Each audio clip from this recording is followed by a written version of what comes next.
Masih di INI Siang bersama saya Aya Nufus. Pemirsa, Bundaran Hotel Indonesia bersiap menyambut transformasi besar mobilitas perkotaan. 18 meter di bawah tanah, ruang bawah tanah multifungsi kini tengah dikerjakan yang diproyeksikan menjadi pusat komersial dan gaya hidup baru warga ibu kota.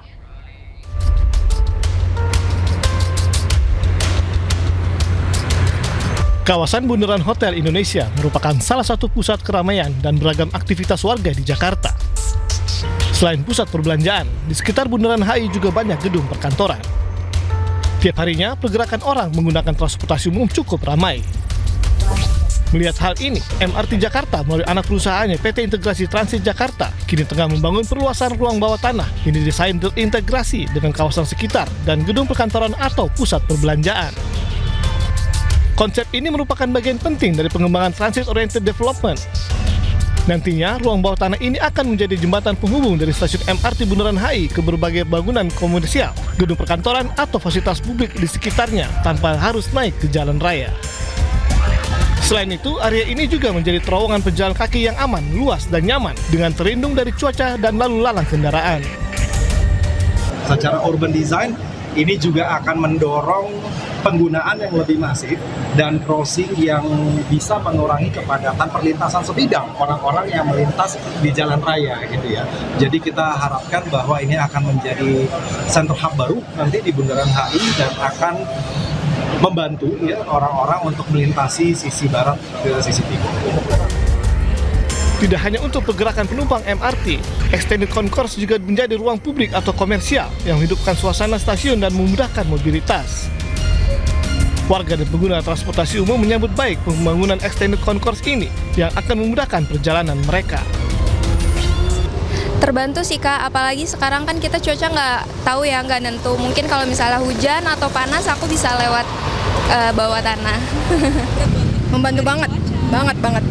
Secara ya itu Jakarta panas banget, jadi kalau misalnya lewat bawah kayaknya akan sangat membantu. Apalagi kalau lagi musim hujan juga kan, jadi kita bisa turun ke bawah untuk berteduh gitu ya. Memudahkan kita ya sebagai pengguna pejalan kaki biar kayak nggak panas juga nih kalau misalkan di luar, terus juga nggak terlalu terpapar sama polusi juga, terus juga mungkin aksesnya bakal lebih gampang, jadi nggak harus nyebrang sana nyebrang sini kan, penyeberangan satu ke penyeberangan lain kan jauh gitu. Extended Concourse ini berada di 18 meter di bawah permukaan tanah, tepatnya di bawah halte bus Transjakarta Bundaran HI. Tempat ini memiliki luas 4.439 meter persegi dengan anggaran sebesar 200 miliar rupiah. Saat ini progres pengerjaan telah mencapai 22%. Saat ini saya berada di 18 meter dari permukaan tanah, tepatnya di proyek pengerjaan Extended Concourse MRT Bundaran HI yang merupakan perluasan dari MRT Jakarta. Proyek ini akan selesai pada tahun depan, tepatnya di bulan Juni 2027 yang akan segera diresmikan bertepatan dengan 500 tahun Jakarta.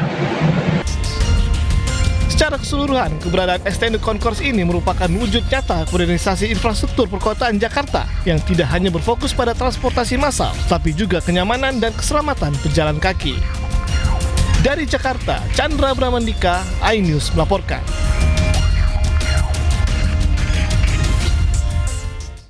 Pemirsa, Menteri Luar Negeri Republik Indonesia Sugiono dan Menteri Pertahanan Republik Indonesia Syafri Samsudin melakukan kunjungan kerja ke Australia.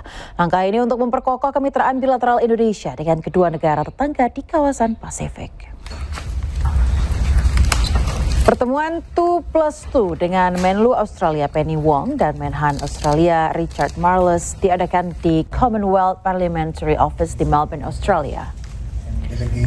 Pertemuan untuk meningkatkan hubungan bilateral serta berbagai isu strategis meliputi implementasi traktat keamanan, penguatan kerjasama pertahanan, pencegahan konflik hingga keamanan maritim.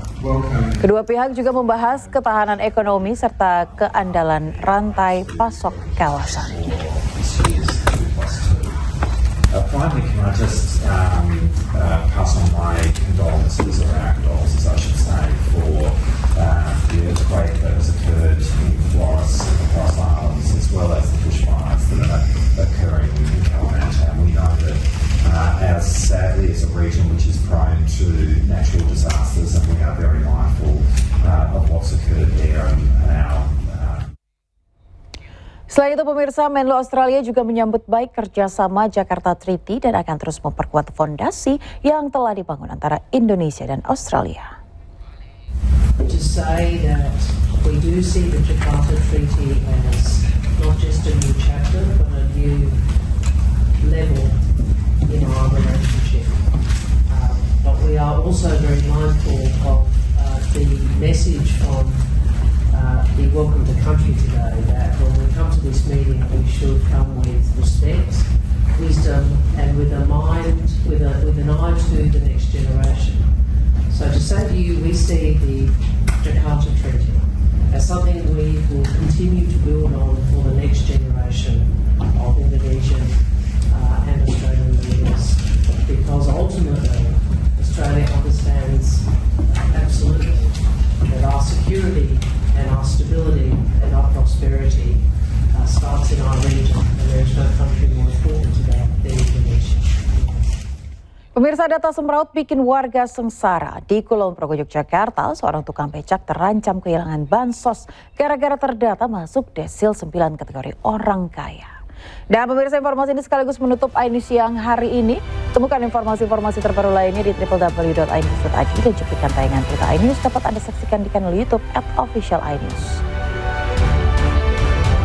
Pemirsa, update terus informasi terbaru Anda dan minum air mineral dengan kemurnian optimal yang murni pasti secuknya.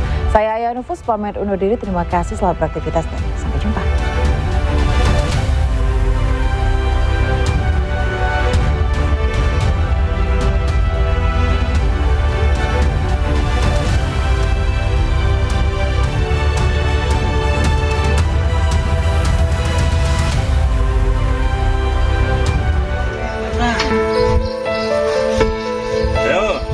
Menggantungkan hidup dari kayuhan becak, warga Timbul di Kapanewon Rendah, Kabupaten Kulon Progo, Yogyakarta justru dicatat berada di desil kesejahteraan 9 atau kategori mampu. Kejanggalan data ini membuatnya terancam kehilangan hak bantuan sosial serta anak bungsunya terancam putus kuliah. Timbul adalah orang tua tunggal yang harus menghidupi kedua anaknya seorang diri. Dengan fisik yang semakin terbatas, ia hanya mampu bekerja sebagai tukang becak di kawasan Malioboro pada malam hari dengan pendapatan harian yang jauh dari cukup. Timbul baru mengetahui dirinya berada di desil 9 saat sang anak akan mengajukan beasiswa untuk kuliah di balai desa. Ternyata setelah anak saya tuh ke balai desa, itu tanya sama Bapak Lurah, itu katanya desilnya naik, gitu loh, jadi ya. Wakil Bupati Kulon Progo, Ambar Purwoko, segera berkoordinasi dengan kantor BPS Kulon Progo untuk meminta klarifikasi dan evaluasi data agar hak bantuan sosial warga miskin tidak terputus akibat anomali data. Memastikan dan kami harus terjun langsung, apalagi mendengar dengan anak yang tidak bisa sekolah. Program kami di Kabupaten Kulon Progo bagaimanapun namanya pendidikan harus diutamakan. Pihak Pemkab berkomitmen agar mengawal proses revisi data ini secepatnya sehingga keluarga Timbul bisa kembali menerima hak bantuan sosial.